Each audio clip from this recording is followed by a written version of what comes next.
με τον Νάκο, 13.700 εκτός κατηγορίας ο χρόνος.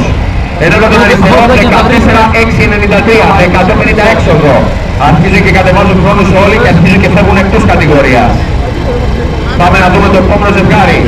Είναι ο Κουσκούρης για το 6.000 με το 14.07.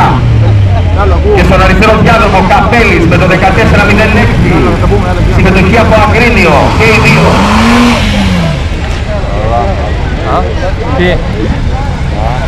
Τι.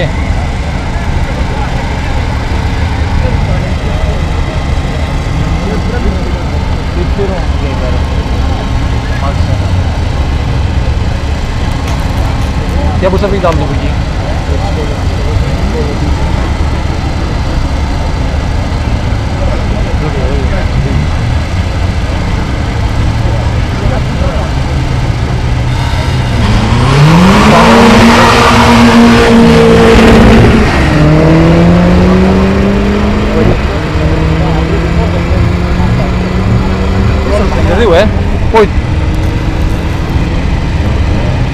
Για να δούμε χρόνους. Καπέλης στον αριστερό διάδρομο με χρόνο 14.220, ενώ για το δεξί διάδρομο Κουσκούνης 14.229.